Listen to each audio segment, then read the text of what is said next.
Здравейте! Днес ще направим едно типично женско видео на тема поддръжка на руса, дълга, здрава коса, което, както всички знаят, е изключително трудно. Нямам екстеншъни, нямам нищо и сега ще ви покажа моята рутина за поддържането на косата ми с абсолютно бюджетни продукти. Хайде да започваме и да ви покажа. Аз не съм много активна в YouTube, не качвам много видеа, т.е. въобще дори доста рядко. Но сега имах време и реших да се снима това видео.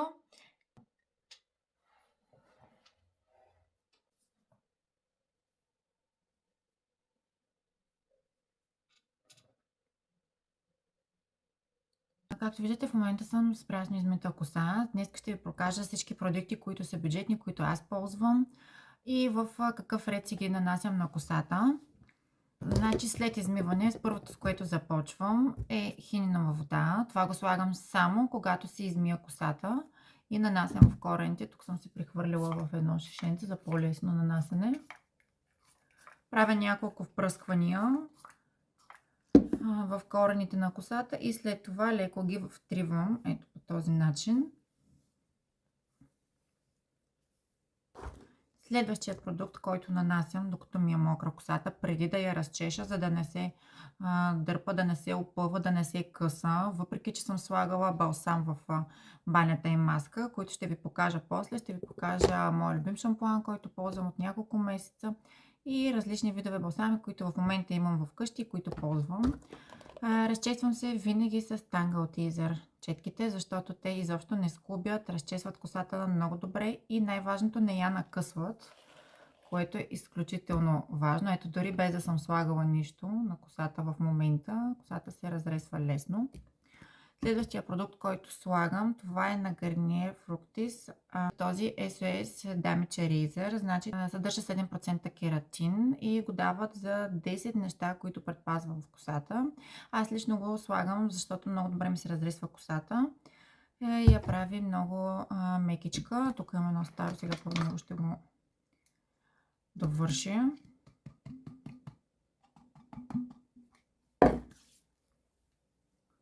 Ето така разнасям навсякъде по целите дължини на косата.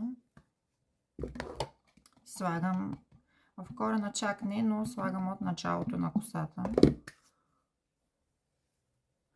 Тук отпред са много финни, косите най-лесно се накъсват, затова също слагам и там доста. От този балсам общо взето слагам доста обилно. Сега, след като вече съм го нанесла по цялата коса и по дължините, разресвам преди да пристъпя към сушенето. Общо взето аз си суша косата само през студените дни, т.е. през зимния период. Няколко години подред, от май до края на октомври. Изобщо не съм ползвала никакви сушуари, никакви преси, никаква топлинна обработка. Но тъй като днес е все още хладно, ще я суша косата с сушуар. Ще ви покажа двете неща, които ползвам, като най-често само я духам с сушуар. Много рядко, понякога я минавам с сушуар четка след това. Ето в момента е напълно срисана.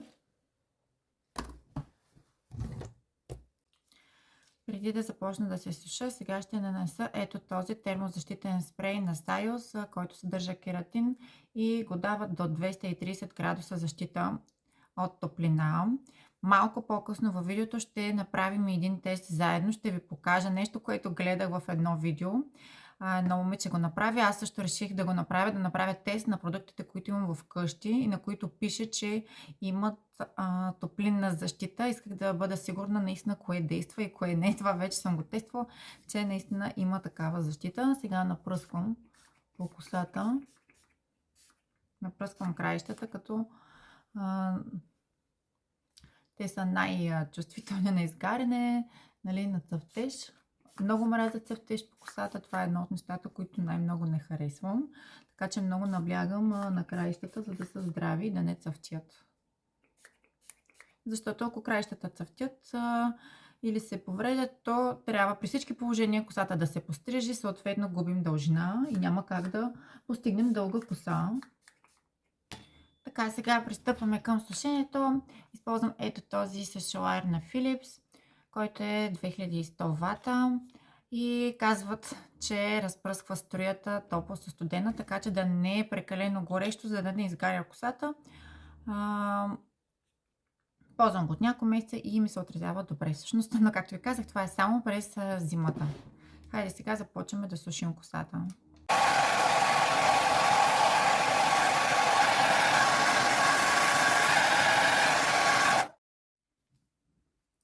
Аз съм наполовина изсушена. Наполовина съм изсушила моята коса. Сега ще ви покажа другото, което ползвам, но не толкова често. От време на време това е ето тази четка на Adler. Тя е четка с горещ въздух. Мисля, че беше 1000 вата. Има доста мощност. Не къса косата, също много лесно минава по краищата и във вътрешността. Ползваме понякога, ако искам да си загладя косата и да я доизсуша. След малко ще пробвам и това и ще ви покажа да я дооформя. Става долу-горе като ефект на преса, но това го ползвам, честно казано, не на всяко къпане, доста по-рядко.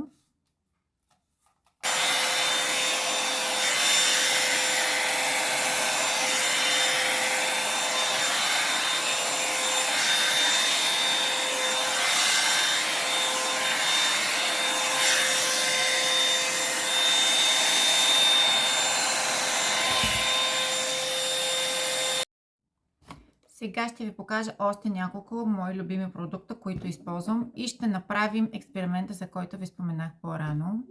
Едно от нещата, които ползвам абсолютно регулярно, почти всеки ден, без деня, в който съм си измила косата.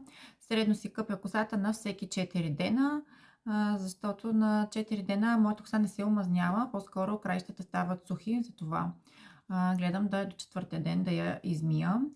Ето този серум за растеж на косата отново на Garnier Fructis. Казва, че запазва до 1000 косъм. Аз нямам косопад, но го ползвам, за да може да расте по-бързо косата. Не знам колко е ефекта, но смятам, че ми действа добре. И забелязвам, че общо взето косата ми доста е пораснала за последната година. По принцип казва да се слагат около 4-5 капки. Аз слагам на втория ден от измиването ми на косата до 4-тия, всеки ден по една пипета. Сутрин, преди да изляза, си накапвам една пипета в корените, втривам леко с пръсти и оставам така, то бързо изсъхва, попива веднага, не е мазно, не омазнява косата, така че това много харесвам, ползвам го доста често. През другото време, от 2-3 ден слагам кристали в краищата на косата, за да могат да се хидратират и за да не стават сухи, да не се чупят. В момента това, което слагам е на Schwarzkopf. Ето тези, пише Daily Oil Elixir. Дават го за изключително суха и увредена коса. Не омазняват, не става косата мазна, тежка. Да, то е мазно като го нанасяте, но веднага попива, просто хидратира косата и става много добре. И още един такъв бюджетен продукт, който съм ползвала и също харесвам, той е на DM, на тяхната марка. Също така пак пише, че е с арганово масло и още няколко други масла. Също много добре хидратира косата и не омазнява, не става мазна, не става на клечки и стои много добре, попива веднага. Тук имам един продукт, който съм ползвала, но честно казано доста рядко. Той ми е подарък от Avon. Бяха ме го пратили за да го тествам. Подобно е като олио се нанася, но за съжаление това много става мазна косата, като го сложиш едва ли не, ако сложиш повечко, става степана и не седи много добре, не става за ежедневна употреба, но 1-2 капки, ако се сложат в някакъв момент, е окей. Другите два продукта, които ви показвам, това са ето тези два спрея. Едното е на Husk Argan Oil, съдържа Argan Oil, арганово масло. Казват, че има 5 действия върху косата. Аз лично го ползвам за заплитане на косата, ако имам някъде заплитане и най-вече също пак за поддръжка на краищата против цъфтеж. На тази фирма е и шампуана, който ползвам. Ето и шампуана, той също е с арганово масло. Този шампуан го намерих, като търсих шампуан, който наистина действа добре против цъфтеж на косата, и мога да кажа, че откакто го ползвам, косата ми наистина не цъфти. Има страхотно добър ефект върху краищата и върху общото състояние на косата. Ето ги и двата продукта. По принцип си имат и балсам към тяхната фирма, но аз имам много други в момента балсами и маски за коса. Също всичките много бюджетни, но вършат много страхотна работа. Ето, казах и за шампуана. Спрея го пръскам понякога, ако косата ми видя, че е станала суха. Просто напръскам, за да се хидратира. Миришат приятно, имат портокалов аромат. И още един такъв спрей, който е със същото действие против цъфтеж, за защита на косата, и го слагам за хидратация, за да стои хидратирана косата ми, да не изсъхва, да не се чупи и да не цъфти. Сега правим теста, за който ви казах, тъй като на повечето от тези спрейове и тези продукти казват, че имат топлинна защита до 230 градуса. Но аз гледах едно видео, в което ще пръскаме на клечки за уши и ще палим с запалка, за да проверим в кои от тези продукти ще пламнат и кои няма да пламнат. Съответно така наистина ще можем да разберем кой продукт има реална защита срещу висока температура. Ето, това е първият, с който започваме. Тук го дава, че е до 220 градуса защита. Почваме да пробваме с него. Хайде, първи опит. Този общо взето не пламва клечката, има леко прегаряне, но вижте, клечката не гори. Така че можем да кажем, че този продукт има термозащита. Това е от DM закупен на Балея. Стойността му някъде е 2-3 евро, така че имаме успех. Пробваме следващото.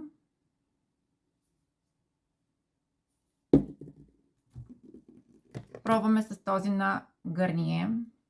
Отново е дадено, че е до 230 градуса. Ето, до 230 градуса е написано. Тук имаме едно отворено. Бъркам от тук.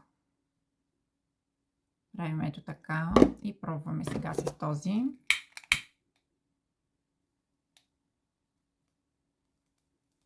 Тук лекичко се чува, че пука. Продължавам. Има повече прегаряне, отколкото с предния продукт, но както виждате също нали, не е пламнала клечката, но имаме доста повече прегаряне. Хвърляме тая клечка. Следващият продукт, който ще пробваме, е този на Сайос.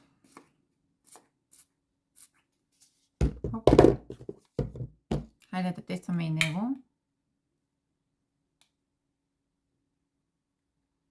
И ето и този не пламва също. И тук има най-малко прегаряне от другите два продукта. Ето вижте клечката.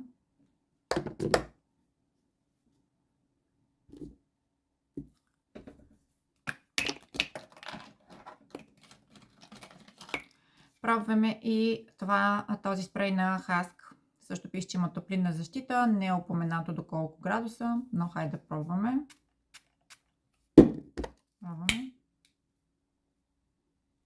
Ето също не пламва. Така че тези продукти, които пробвах за момента, както виждате, имат наистина добра термозащита и вършат работа.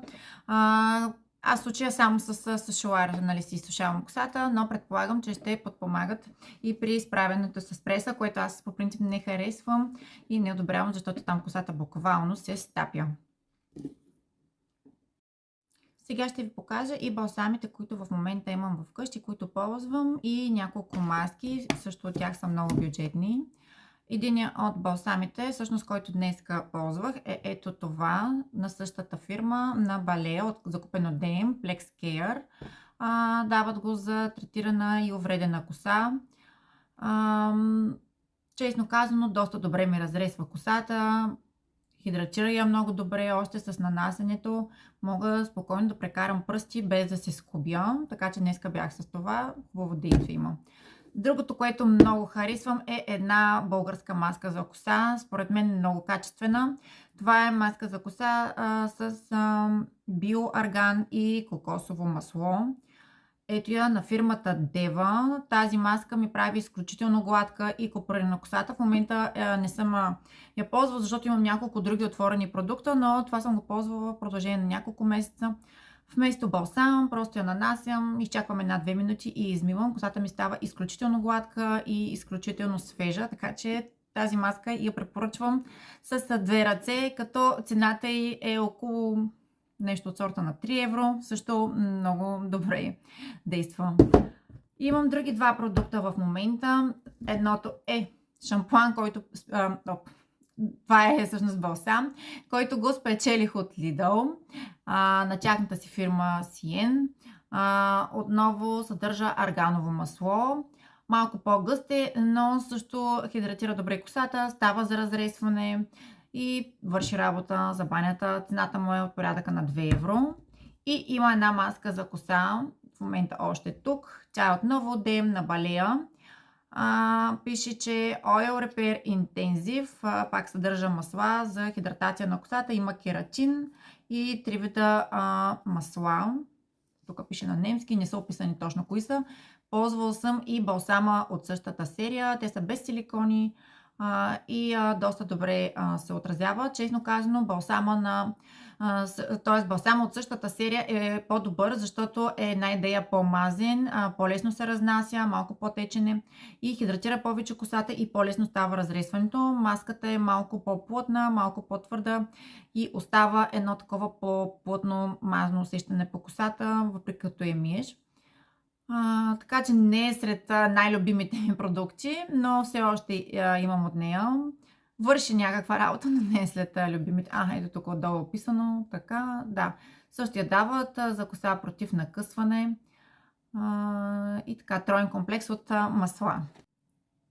Показах ви за момента любимите си неща и тези, които в момента ползвам на косата си и смея да кажа, че косата ми е в добро състояние. Зароса коса доста дълга и пораснала доста за последната година. Това, което пропуснах да кажа и може би някои жени или момичета ще ме питат, боядисвам се с боя за коса Сайос, като си нанасям само в корените, надолу по дължините никога не нанасям боя, за да не изгаря. Не ползвам някакви изросители, обезцветители, цвета става директно. Боята е номер 95 и става веднага русо и ми се отразява доста добре също и тази боя. Не ми изгаря косата от нея, въпреки че е масова в търговските мрежи, става с домашна употреба, не е професионална и може да се бодисваш, да се ползваш, нали, не е нужно да ходиш примерно на фризьор, да ти изросят и така. Тествала съм че цвета си отговаря на номера на кутийката и става много приятно. Няма жълти оттенъци, не остават жълти оранжеви оттенъци. По принцип леко пепеляв се води цвета. Първият ден, когато се боядисам, има леки нюанси, но те общо взето на първото измиване и се измиват. Ако ви е било полезно моето видео, ви е харесало, може да го харесате с един палец нагоре и да ме последвате в моя канал, да се абонирате.